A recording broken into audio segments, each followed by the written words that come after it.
Hello there guys, it's Captain Invisible here and welcome to another episode of the Units Tactics video series for Medieval 2 Total War.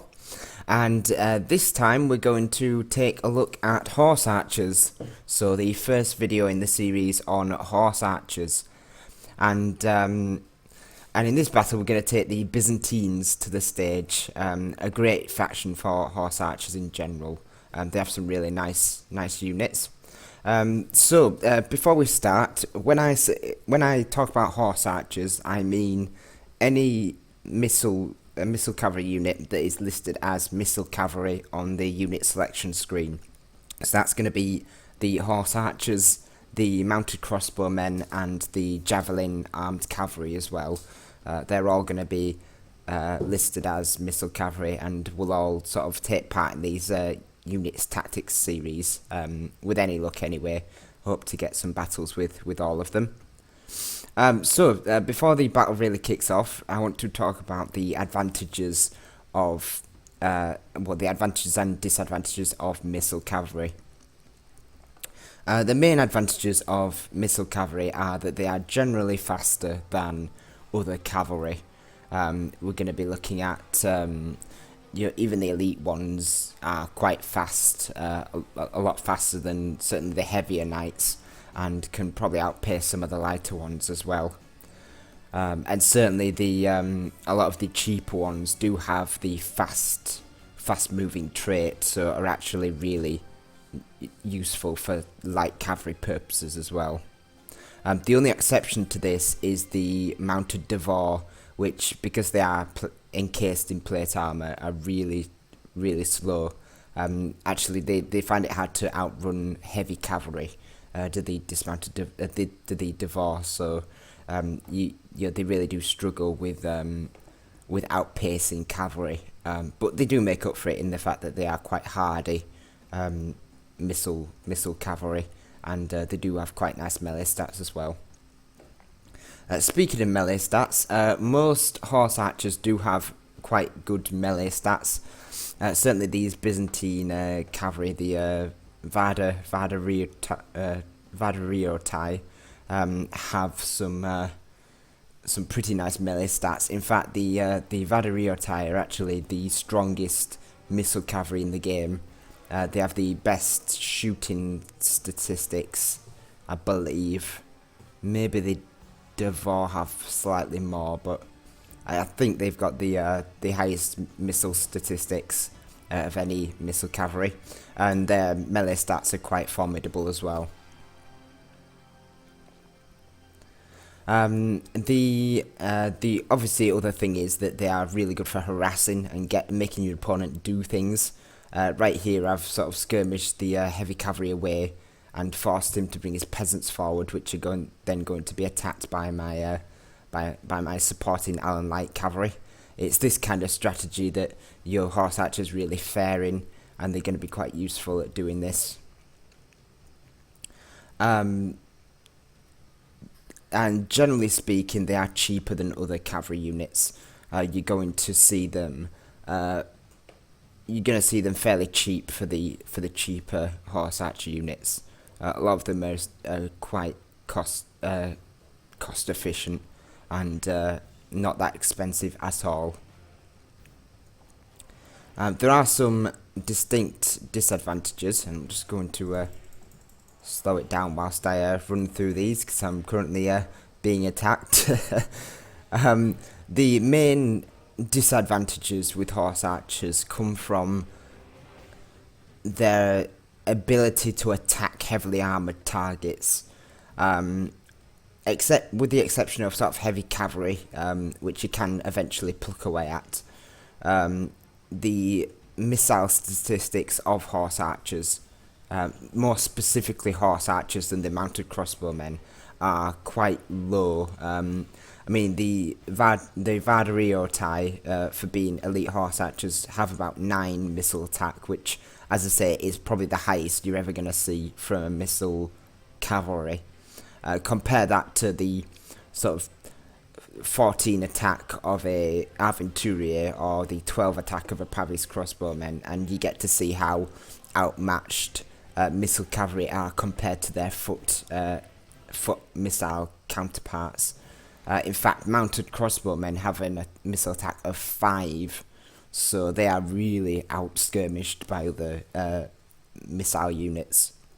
But they do get the armor piercing, which is a bonus for the mounted crossbowmen. They also lack any real heavy armor. I know I said that the Devor had quite heavy armor, but even some of the elite horse archers don't have the best armor, and it's going to put them at a disadvantage when being caught under fire by other skirmishers as well.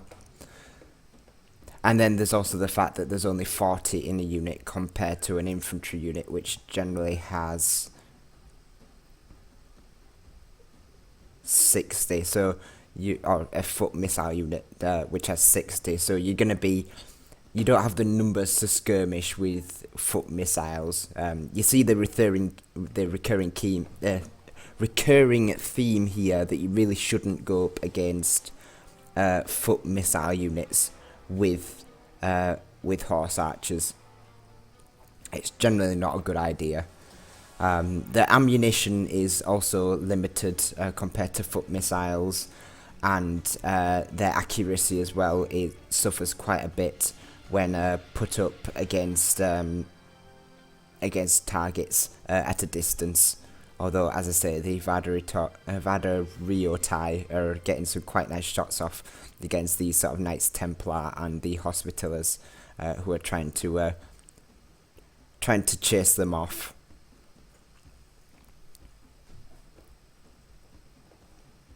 And the last disadvantage, and it's quite an important one and a decision which I think affects all players, is the fact that if you're playing game rules where you are allowing a maximum of 6 cavalry and a maximum of 2 of those can be horse archers, then these guys are going to take up 2 slots of that, and you're only going to have space for 4 more cavalry units.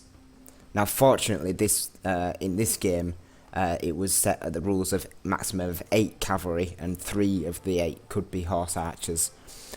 So I've got 2 of these guys supported by an Allen Light Cav, and then I've got 3 units of the Latin Con and a General's Bodyguard. So 7 cavalry units, and 7 cavalry units in total, which is obviously going to benefit me more. But certainly in a 6-2 cavalry rule set, you are going to suffer from lack of any real heavy cavalry. But as I say, these elite missile cavalry do have pretty nice melee stats, and they are going to be able to perform a really nice supporting role against other cavalry units. So you are going to benefit from having them as melee support, but you really shouldn't throw these guys into melee against cavalry armed with lancers, because they're going to take a beating on the charge. So now that things have settled down, I'm going to go over my army really quickly. As I say, I've got 2 units of the Vada Rio Tai horse archers, supported by an Allen Light Cav. I find that the horse archer light cav combination really works out quite well. The Allen Light Cav can obviously support the horse archers really effectively. Then I've got 3 units of the Latin Con. Again, these guys are kind of a medium cavalry, so quite good for supporting the front lines, supporting the horse archers as well, because they are quite fast and manoeuvrable. And then I've got a meat screen of peasants backed up by Byzantine spearmen, 2 units of the guard archers, and then 4 units of Latin Con with some Varangian Guard in reserve. So pretty standard Byzantine army build, I would have to say.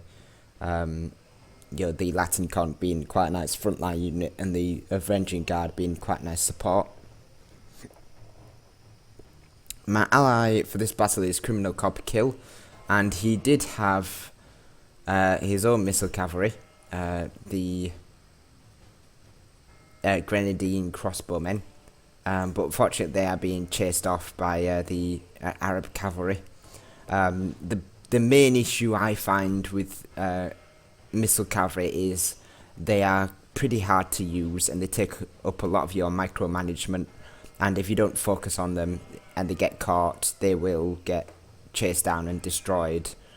So they need the benefit of someone being in control of them all the time. And Criminal Copperkill said it himself. He said he wasn't a skirmish player. He didn't like using missile cavalry, and that's fine. They are a very specific unit to use, just like pikemen are very specified towards a certain tactic. Horse archers again are very specified towards certain tactics and strategies. But I just want to show you this. The grenadier crossbowmen were coming round this way and flanking all the way over here, hence why there's some bodies down here from the units. And it's forced the Egyptians, commanded by Brancaleon, into this sort of defensive formation. This sort of boxed off formation. And this is what horse archers are really great at, being able to force your opponent to sort of box himself off and become really defensive. It's the one thing that's going to make your job easier in being able to maneuver around your opponent if they're going to be very static and defensive. So right here, these hospitallers were going to come into my missile cavalry, and I've just used my Allen light cavs to stop them, and then we're going to skirmish with them with our missile cavalry. And now they're all blobbed up. We're going to get some shots into their backs and hopefully get some kills. This is what horse archers are quite good at. All the cavalry here from France and some of Egypt's cavalry are sort of isolated over here, well away from the army. And because all the foot missiles are over here, I'm avoiding all the foot missiles whilst being able to shoot at the heavy cavalry, which is the target you need to be shooting at.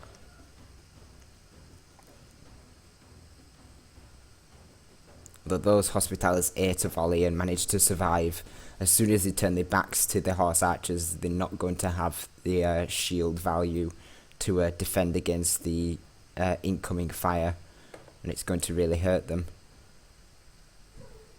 But this is the kind of strategy you want to use. You want to sort of draw your opponent's cavalry out into the field, well away from the foot missile support, and then just pluck away at them. Force them into a situation where you can draw out single units and then charge them with units of light cavalry, getting a charge bonus off and destroying some of these Knights Hospitaller, and then wheeling up the horse archers again to take some plucky shots off against the flanks of the heavy cavalry. Going to drop them down further, and these are cavalry units that haven't got into combat yet. They're getting tired just by running around, and they've not yet engaged in combat, so they're getting shot at for free, basically. All it's costing me is ammunition. My Vadratoy, other than being caught by a couple of cavalry units early on, are still quite fresh and in full numbers. And it's going to force some of these cavalry units to pick other targets, which might not be the best targets for them to choose. As I said, these cavalry units are going to get isolated and pinned off by spearmen and my Allen light cavalry. So that's the beauty of horse archers. They are really good at forcing your opponent to do stuff and force them into positions where they might not be beneficial being in. As I said, because of the whole horse archer maneuver at the start by Criminal Copperkill, it forced these guys into a more defensive position, and it's going to isolate the cavalry over here and allow me to start firing at them and taking them down that way.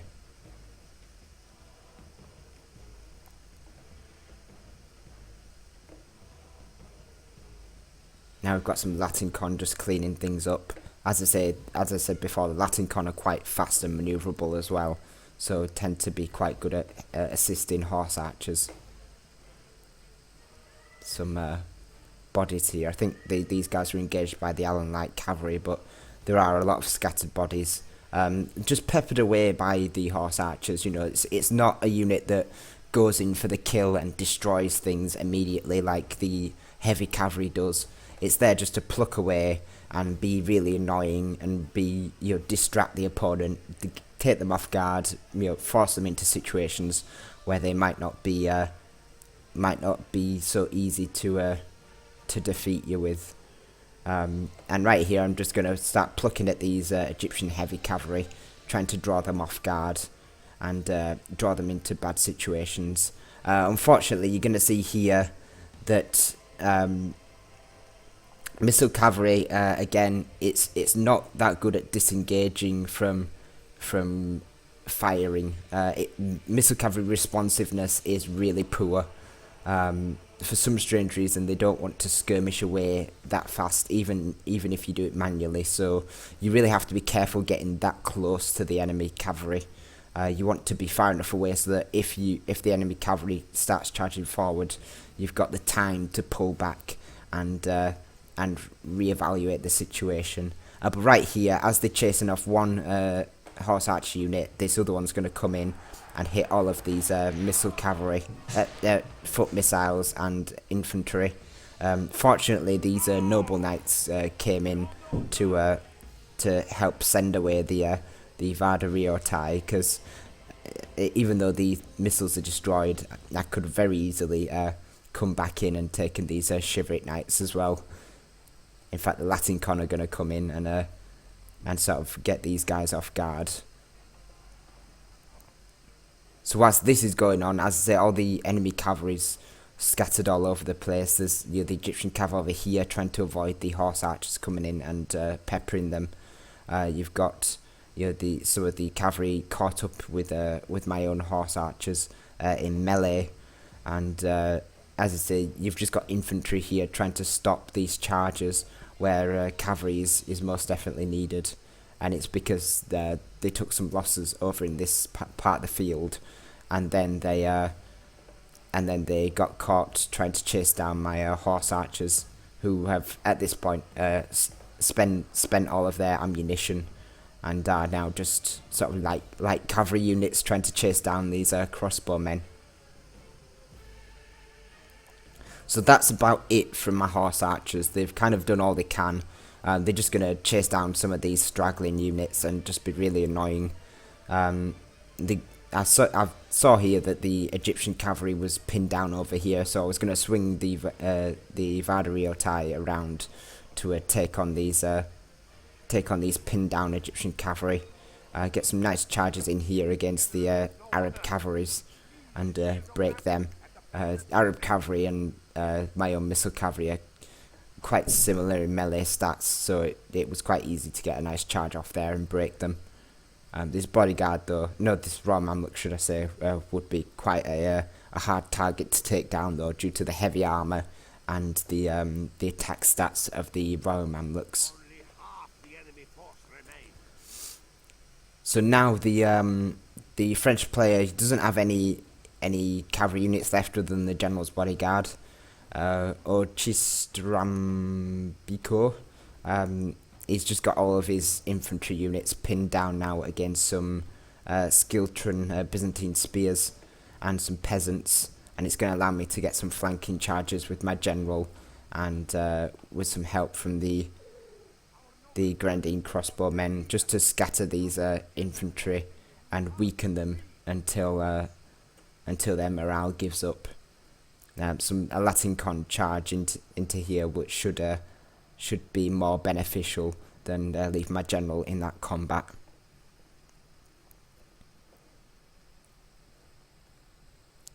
A nice breakthrough from the Vrengen Guard on this flank. Are now going to be able to push into the spear line, the spear militia of Brancaleon and the Egyptians. I do like the spear militia upgrade for the eastern factions. Makes them look pretty awesome, actually. And an isolated unit of these dismounted noble knights gets sandwiched by the Latin con, who are now free to roam about the field without worry of French or Egyptian cavalry. both being destroyed now and routed from the field. So the Latin Con are going to help reinforce the Venging Guard and break these spear militia and eventually these desert archers. The enemy are badly blooded. They have lost half their men. Then we've got these spear militia, no, the Byzantine spearmen, should I say, and some more Latin Con facing off against the dismounted feudal knights, the western counterpart of the well, the Latin Con are technically western knights fighting for the Byzantines, but I still consider them sort of Eastern Italian sort of colonists rather than purely Western crusading knights.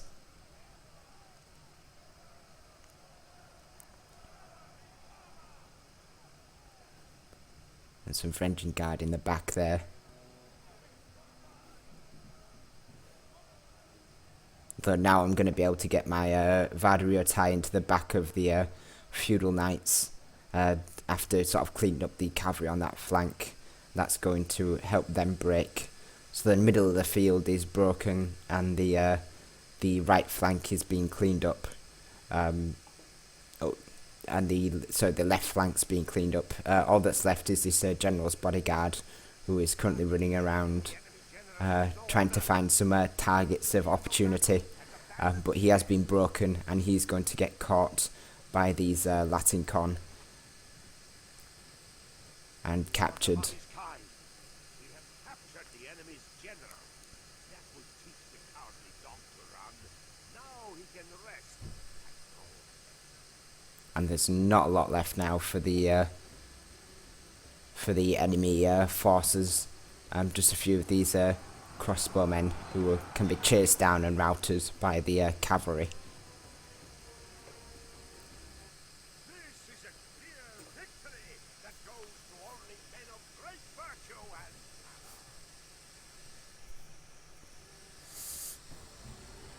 Okay, and that was the battle. Again, I'm no expert with horse archers. In fact, this is the first time I've used horse archers in a long time. They're not something I ever consider using purely because I dislike the fact that they take up 2 slots of the cavalry units when you could easily just have melee cavalry and just use them really aggressively. But if you use horse archers correctly, they can be quite useful. As you know, in this situation, you can see how much damage they did do against the French knights, getting them in really awkward positions, and with the help of the light cavalry, we're able to shoot down and destroy some of those knight units, or weaken them down to the point where they are useless. With cavalry, it's all about numbers in the unit. The bigger the number of unit, the bigger the unit is, the more mass it has, and the more mass it has, the better it is for charging into enemies. So you want your cavalry units to be as fresh and healthy as possible when they engage infantry on the charge. If they're not that fresh, eager unit, then they are going to get destroyed, and that's what horse archers are really good at. Really good at plucking away at enemy cavalry and just making them weak and not that strong. So just a quick look at these statistics.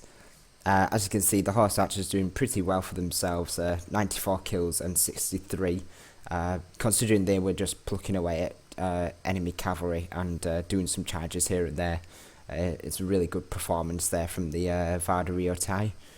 The Latin Con, some of them doing quite well. I don't quite know what happened to this unit. This unit that only got 14 kills, but and 14 deaths. But it's probably got itself into a bad situation. This Latin Con here, though, getting 108 kills, really shining through in terms of the cavalry performance of the Byzantines. The Allen Light Cav doing its job. You're getting 52 kills and helping support the Cavalry quite well. My infantry didn't get a lot of kills, but that's because they were still fresh and quite healthy by the end of this battle. I still had quite a lot of numbers left, so They didn't really grind down in the fight, so couldn't really grind out a lot of kills for themselves. But they did their job quite well. The Byzantines are one of those factions that are quite infantry heavy and don't have the cavalry mass to be able to beat other enemy factions, but the fact that they've got quite good missile cavalry and the use of this tactic really does give them quite a nice option in terms of how to use those missile cavalry quite effectively. So I hope this has been quite a good, insightful video on horse archers. As I say, I'll be bringing out more horse archer tactics videos in the near future. And we're going to have a look at the mounted crossbowmen and some of the javelin armed cavalry, the Polish nobles, or the Jenetes, or even the desert cavalry of Egypt and the Moors. But yeah, I hope you all enjoyed this video. I'd like to see a lot more people using horse archers, but they are quite hard to use. I've seen a lot of people playing horse archers and then just sitting them in front of a missile line and having them just shoot the enemy with missiles with no regard on what the enemy foot missiles are doing. If you engage enemy foot missiles with horse archers in a skirmish, you are going to die. That is the one thing you should learn from playing horse archers, is that you cannot have them just sit there and take missile fire from enemy missiles, because you don't have the numbers, the fire rate, or the damage to be able to take out enemy missiles faster than they can take you out. So you really have to avoid enemy foot missiles as much as possible and go for those key targets, which is the cavalry and any sort of foot infantry with its back turned to you is always quite a nice target as well. And obviously any sort of specialist units, the Nafatoons, or some of the artillery crew, anything that's going to really cause problems in the battle, always go for those guys and hit those guys hard, even in melee, because I say missile cavalry melee stats are still quite effective. Anyway, I hope you all enjoyed this video. Thank you very much for watching, and I shall see you all in the next video.